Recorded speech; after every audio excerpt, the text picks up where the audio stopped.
back to another exciting episode here at IT Pro TV. I'm your host, Wes Bryan, and in today's episode, we're continuing through our series in VMware. That's right, we're coming back at you with more of that VMware Certified Professional version 6, and it's a part 3 in managing availability. And joining me back in the studios today is none other than Mr. Don Pezet. Don, how you doing, sir? I'm doing great, Wes. Ready to jump into the part 3 that should not be. I had a few little odds and ends that I just didn't get to in the last episode, so we're going to tackle them right here. This might not be a very long episode, but a couple of key components. If you haven't watched part 2, absolutely watch part 2, because otherwise this isn't going to make a whole heck of a lot of sense. Where we left off was I had gone through configuring a bunch of the vSphere HA settings, the high availability settings, and we're pretty much done. But if we turn it on, it's still not going to quite work exactly the way that we want, because there's a few last little things to address. So let's talk about those right here. Let me get back into the screen that I was on at the end of the episode. So I'm going to go back into vCenter, and I'm going to go to my host and clusters, and I'll take the IT Pro TV lab. And actually, if you look, I've got a couple of warnings on my hosts right now, and that's more than likely because I didn't complete the HA configuration, right? And so like if I highlight one here, it's telling me the number of vSphere HA heartbeat data stores for this host is 0, which is less than the required 2. We never configured a heartbeat data store, so that's one of the things that we left off. And the host currently has no management network redundancy. Now, that's going to be a warning I won't be able to resolve in this episode because I've only got one network adapter in my host. Ideally, you want to have multiple network adapters so that you can stay connected to your management network. So in the event that one network fails. So for us, we still need to go in and configure, and I know I at least need to configure my data store for the heartbeat. Now, technically, my nodes are already sending a heartbeat. They're sending the network heartbeat. But the network heartbeat is not the most reliable way to measure things, and so I need a data store heartbeat. That's the most reliable way, a great way to see it, because the shared storage is critical to the cluster. And if we lose connectivity to the shared storage, then we don't work anyway. So that's when you lose your heartbeat. So it makes sense to go ahead and use that shared storage for the heartbeat also. And that option was just at the bottom of the screen in the last episode. When we choose the cluster and we go to Manage and Settings, I'm going to choose vSphere HA, and I'm going to go and edit those settings. When we go to edit it, we were walking through all these different settings in the last episode, and we got right through admission control, and we kind of stopped right here on the next one, which is data store for heartbeating, and it's just not configured. Okay, so we need to get that configured, and you'll see there's a few different options that we've got to pick from here, like use data stores from the specified list and complement automatically if needed, right? That's the default. But if I scroll down, well, here's the data stores, and there's none checked, right? So none of them are checked, so it's not actually able to use them. So that's why I can't use it right now. We're getting a warning. We can say automatically select data stores accessible from the host. That says, hey, just look at the data stores you have and pick one and use it, right? That's okay, but we don't necessarily know what data store it is that it's going to pick, and maybe we don't care, right? It doesn't matter to me which data store it picks. But it does actually create files in the data store, the heartbeat files. The way it works is the heartbeat files is actually 2 different heartbeat files that it creates, one for when the system powers on and one that shows that it's running. And the one that's running, it's updating it every few seconds. And that way the timestamp on the file changes. And we can look at the timestamp on the file to know when that server last sent a heartbeat. So now a host doesn't have to talk to another host. The hosts don't have to talk to each other. The hosts just have to talk to the storage, which they need to talk to anyway. And all they're doing is updating the timestamp on a file. That's what the heartbeat is updating that timestamp on the file over and over and over and over again. And if the timestamp ever gets old, we know it's not being updated. Really simple system. It's very effective. So I may not want it to go on just any old data store because I don't want to junk it up with files. I might even want to have a dedicated data store just for that. It's up to me. If you want to do it, the text files are super small. So you could create a data store that was only a couple of hundred megs in size, and it would be more than enough to handle a 64-node cluster, right? I mean, it really doesn't take much storage at all. But for me, I'm going to go ahead and I'll just use my storage 2 because I'm not using that one, and I can check that off, right? So now it's going to use data stores from that list. And then it says, and complement automatically if needed. In theory, if I start adding more data stores, it could jump over to one of those. I could just say use data stores only from the specified list, and now it is only going to use storage 02, and that's it. It's not going to use any others. All right, so we can pick. Notice this shared ISO data store. These bottom 2 are VMFS data stores. The shared ISO data store for me is an NFS data store. You can use NFS for it. It's not necessarily recommended because NFS is going to be hosted on some other kind of server, right? You might have a Linux box or something like that that's running this NFS share, and that box could have problems that doesn't necessarily relate to the cluster versus actual storage that would relate to the cluster. So that's why I'm leaning towards that VMFS storage, right? So I'm going to check that off. Now, down below, I can see hosts that are connected to the data store, and that's really important because if I pick a data store that not all of my hosts are connected to, it's not going to work for a heartbeat. And as long as I added the data store after the cluster was created, they should all be connected. But if this was a data store that was part of a host before it was added to the cluster, it might be the only one connected to it, and it's not suitable for a heartbeat. So it's a good idea to double check that and just make sure that all your hosts can see it. I see that my shared storage is visible by both host 01 and host 02, so that's a great one to pick. And that's about it for that heartbeat. And so now that one's taken care of. So now I'll have my network heartbeat that I always had, and I'll have my data store heartbeat. And the data store heartbeat's the one that's really going to win out. Okay. Now the data store heartbeat's really important for another reason. When a node fails, right? So let's say I have a 5-node cluster, a cluster with 5 hosts in it, and one host fails. The other 4 hosts need to know about it, and then they need to take some kind of action. And by default, they actually can't take action unless there's what's called quorum. All right, quorum is like a vote. It's a vote where the systems vote to determine whether somebody's actually down or not. And in a 2-node cluster, we don't necessarily need quorum. If one host goes down, we see they're down and we flip over. But the problem is there can be a mistake sometimes, right? So for example, let's say that Wes here is one node in my cluster and I'm another node in the cluster. So Wes and I are both in this cluster. And I think that Wes has gone offline. I'm not seeing network heartbeats from Wes anymore. Okay, so I'm like, oh shoot, Wes isn't talking to me. He must be down. So I need to take over. And so I start grabbing storage and I start grabbing those VMs and booting them up. But what turns out to have happened is my network card was down. My network card was down, so I couldn't see Wes. But Wes was actually online. He's online and working just fine. I can't see him. I'm the problem, right? But now I'm trying to grab those VMs. He's still using them. Now we have 2 hosts accessing the same VMs at the same time. And what's going to happen? Data corruption. So that's bad. VMware knows that. Every cluster manufacturer knows it. But with VMware, they handle it with a simple solution, which is a quorum. There has to be a vote. There has to be a majority vote. A majority of the nodes have to vote and say, yes, that node is down before we take it over. If we can't get a majority vote, then you can't take over those VMs because you don't know if they're in use or not. So in a 2-node cluster, if Wes goes offline, do I know if it's just me or if it's an actual outage? No. And so in a 2-node cluster, you won't fail over reliably. 2-node clusters are just not effective. If I had a 3-node cluster, it'd be different, right? So if I have 3 nodes and one node goes down, I can still talk to the other node. And I can say, hey, it looks like Wes is down. How about for you?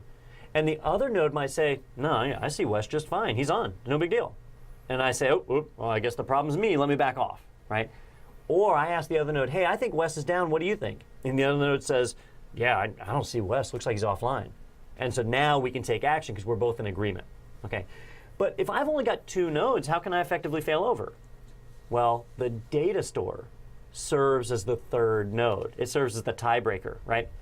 So by having a data store for my heartbeat, I can look at the data store. And if I can't see the data store, I've got bigger problems, right? My node needs to be offline. But if I can see the data store and Wes's heartbeat is not updating, then I might think Wes is offline from the network heartbeat, and the data store thinks he's offline because the timestamp's not updating. Now I've got 2 people. I've got quorum. Now we can fail over. So in a 2-node cluster, it's really important to have a data store heartbeat, right? If I have an odd number of hosts, like 3 or more, then I can actually get by okay with not having a data store heartbeat. And that's why it's off by default. But if I have an even number of hosts, or if I have just a 2-node cluster, in those scenarios, I really need that data store. And it's super easy to do. You just check a little box, right? So you might as well turn that on. I make a habit of turning it on all the time because I might have an even number of nodes today and a week from now an odd number as we add more hosts to it. And so I don't like to keep up with that. Easier just to turn on the data store heartbeat, right? So I've got that data store heartbeat turned on. The only other option on this screen is advanced options. And if we scale that out, it's empty, right? There are advanced clustering options that you can set, where you put in a key and a value, right? So you can have various timeout values that you can put in here, and so you put the key in and the value. VMware has them documented on their website, but there's not a lot that we need to worry about here. So I'm going to go ahead and say OK to that. And at this stage, now I'm doing a data store heartbeat. My two nodes are able to see each other. My cluster should be working properly, right? That was kind of important. There is still a little bit more that I need to do to get this really working, but technically it is working right now. Okay, so what else? What are the other little things that I need to do? Well, the network adapters. My network adapters might be a problem here. My hosts only have one network adapter in them. And in that, we've got a VM kernel adapter, which is my management, and then we've got the port groups for my regular network access that are part of my vSwitch. Well, the management adapter is designed to handle management traffic. Things like your heartbeat is considered management traffic. And things like vMotion, synchronizing RAM for a VM to be able to move it from host to host, that's considered part of the management network. The problem is they're normally turned off by default. Now, if you're in an existing VMware environment, people have probably turned it on already. But if you're in a brand new install, you're likely going to be missing some of these settings. So let me show you where that is. I'm going to go into one of my hosts. So I'll just take ESX host 01, and I'm going to go to Manage and Networking, and I'm going to take a look at my adapters. Right now, if I go to vSwitches, I've only got one vSwitch, right? So I've got this vSwitch 0. You might have more. And when I look at the vSwitch, I've got the VM network that's created by default. That's what my virtual machines are plugged into. And here's my management network. And see how they're both tied to the same physical adapter? In your environment, you may have multiple adapters. And so your management traffic might be tied to one physical adapter, and your VM is tied to another 2 or 3 that are bonded together, right? It's up to you to configure that the way that you want it. But in my case, they're all kind of tied together. So this management network is kind of important, because that's how I manage this host. And it's tied to a VM kernel adapter, VMK0. And if I go to my VM kernel adapters here, there's VMK0. And if I take that adapter and edit its settings, I can see what services are turned on for that adapter. And by default, it's management traffic. And that's it. Well, look at what else is in here.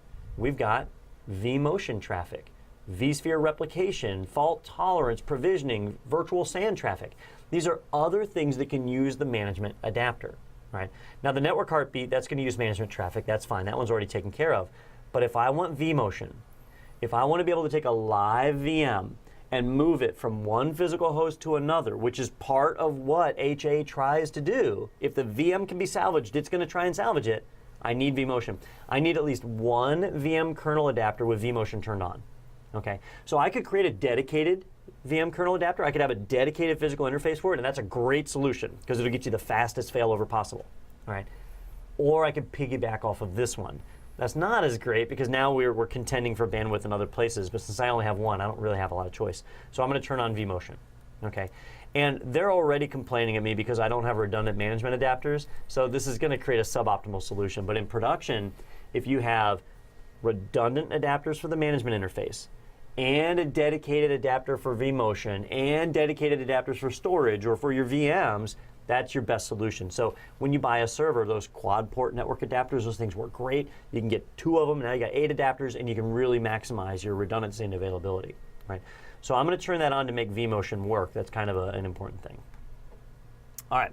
So that's going to apply. Always remember that if you mess with your VM kernel adapter, you could potentially lock yourself out of the system. So be aware of that's the interface you're managing it on. So make sure you got physical access to the box if you make a change like that. So now that that's set, like everything, we need to verify it's actually working. How do I know the heartbeats are running? And there's a few different ways that we can see it.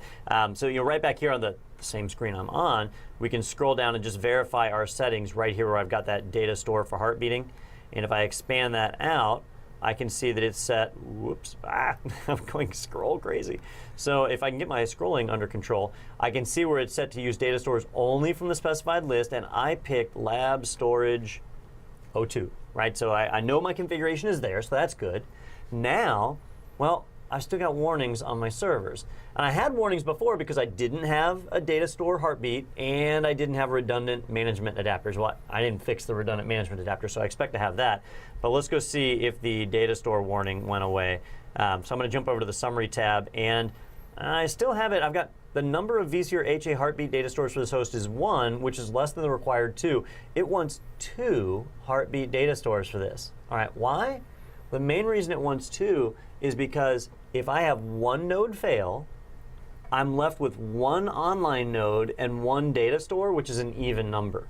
And if I have an even number, we could get a tie vote on whether the node is down. And so it's asking me to create another one, so I have basically 3. So if a node fails, I would still have 3 votes, which is an odd number. You've got a tiebreaker, right? So that's why it's complaining there. But that does mean that my heartbeat is working. I just don't have enough. And I've got another data store we could turn on, I guess, if I really wanted to go crazy. And then we could solve that too, all right? But it does tell me that at least one is working, so I go and see the heartbeat is running. If I want to see the heartbeat, they're just little files that are created in the data store. So I can jump into, well actually, before I jump into that, let me go ahead and turn on the second data store and we'll get that set so that it's at least happy and it'll stop whining at me. So I'm gonna go back into my cluster, manage and settings. I'm gonna go to vSphere HA and edit those settings. And I manually added data store 2, so I'm just gonna manually add data store 1 to that list since I've got that one sitting here. So here's IT Pro TV Lab Storage 2. I'm just going to check off IT Pro TV Lab Storage 1. So now I know those 2 are going to be my heartbeat data stores. All right? And I'll go ahead and confirm that and get that in place. Okay, now I'm not going to wait for that. I'm going to jump over and take a look at the other data store. If we switch over to our data store view, and I'm going to take a look at IT Pro TV Lab Storage 2, because that's the first one I configured. That one's already being used for a heartbeat, so I know it's already done. I'm going to choose the data store, and then when we look at the data store, oh, it's going to take a second while it configures that cluster. There we go. We can go to Manage, and then we can go to Files. And Files will let us browse in and see. We can also see right here, connectivity and multipathing. You can verify that all of your nodes are connected to that data store. I see that they're both mounted and connected, right? So they're happy and healthy. But if I go to Files, I'm going to see what's in the data store. Now, when you look in a data store, you expect to see virtual machines. So you'll have a folder for each virtual machine. And you expect to see .sdd and .naa folders. Those are folders that are identifying the hardware. That way, if this is like an iSCSI, which is what mine is, or if it's a fiber channel SAN, if I move it from one port to another, VMware will still recognize that that's the same storage, just on a different port. That's why it puts these files in there. And there's not really much inside of them. If you were to browse inside and look around, they're mostly empty, or like this one has a slots file. This one I think is empty. And yeah, this one's empty. So they're just helping us to identify that storage and recognize what it is. But this is the folder I care about, .vSphere HA. It's created a high availability folder. And inside of it, what you're going to find is the heartbeat, which is this FDM folder. And in the FDM folder, you'll find 2 files for every host in your cluster. One that'll be the host number -power on, right? It doesn't give you the name, which kind of stinks, so I don't know if that's host 01 or host 02. They're ordered by how I've created them. Apparently, I've added 33 different hosts to this vCenter environment, which is kind of impressive when you think about it. But I've got a power on, and so I can look at the power on to figure out when that unit was turned on. When you come over here and look at the timestamp for that file, it should show when it was turned on. So this host was turned on June 2nd at 6:22 p.m. This other host was powered on June 3rd at 4:32 a.m. Right? So that's when those were powered on. Then I see another one, which is the heartbeat. And the heartbeat is letting me know when's the last time I've heard from it.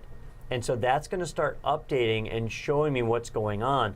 And as I look at it, actually mine are matching my power on value. So that's not terribly exciting there, but it's being updated and it's showing that time. And what I expect to see, and what I'm not seeing here, is that those HB files should have about the same modified time, because I should be getting that heartbeat on them. But these files are just little text files that get created. They get stored there, one to show when the system powered on and one to show that current heartbeat. And you can copy or move the files. You don't want to move them, they just get recreated. But if you were to like download that file and save it somewhere else and open it up, it's just a little text file with a little ID number in it. There's not too much to see on there. But that's the heartbeat file that's being created. And since I have 2 data stores involved now, I should be able to jump over and check the other data store. And it's got a vSphere HA folder also. It's got WebXX for my web template and Web01 for my web server, but it's got that vSphere HA folder and FDM inside of it. And assuming that it's active, I should see, there they are, the same thing. I've got power on files and I've got heartbeat files identifying those machines are up and running and that they're healthy. And if those files stop getting updated, I know that machine's offline, right? That's my easy vote. It doesn't take another cluster node to give a vote. We can get a vote right here from the timestamps in these files. So pretty cut and dry. That's how we get those up and going. And so at this point, my cluster should be healthy with the exception of the management adapter. And yeah, that's the only warning I have now. My host currently has no management network redundancy, so I need to add a second VM kernel adapter for management, and then I'll have that redundancy. All right, Don. Well, appreciate it. I know it's been quite a few episodes on this one. Where we're in part 3 here. So go back and check the first couple of parts. If anything that we're saying here doesn't sound foreign. Now, I know you are running to the end of this episode, Don, but any final words on things like high availability and clustering? All right, well, we just spent a lot of time on HA, and HA is great. It does its job. But there are other things that we might want to implement also. And so in our upcoming episodes, we're going to cover the Distributed Resource Scheduler, DRS. And DRS gets tied in with this cluster too, which is a pretty important thing because it's going to do load balancing based on performance. It's going to move our VMs around for us. Right now, our cluster, the way it's set up, we're going to be dealing with Affinity. Let me just show you this real quick and then we'll wrap the episode. If I go to create a new virtual machine, when I go to create one in this cluster, I'll just right-click on the cluster, do a new virtual machine, and go to whip one up, and I'll just create it from scratch. And it's going to ask me where to put it, right? And so I'm going to come in here and I'll give it a name. Maybe this is like Web02, right? And I'm going to pick my data center. And then it's going to ask for a compute resource. In other words, what server is this going to run on? Well, normally I'd pick the cluster. I don't care what server it runs on, just stick it on the cluster. But see how it won't let me pick the cluster? The selected cluster is not in DRS mode, so you have to pick a specific host. I have to tie my virtual machines to a host. If that host fails, I can move it. I can move the VM with vMotion myself, but it's not going to automatically move unless that host actually fails. DRS will take care of that. So as it stands, when I create the VM, I have to pick who it's going to be tied to. So I could tie it to host 01 or host 02 and move forward. I can still fail it over. It's not like bound to that one machine only, but it's a little bit of a manual process now to fail it over. So DRS is important, and we're normally going to use DRS hand in hand with HA. So that's going to be our next step, and we'll see that episode coming up. All right, Don. Well, thank you as always for being here with us, and thank you to you, the viewer, for watching. Signing out for IT Pro TV, I've been your host, Wes Bryan. And I'm Don Pizzette. And we'll see you next time.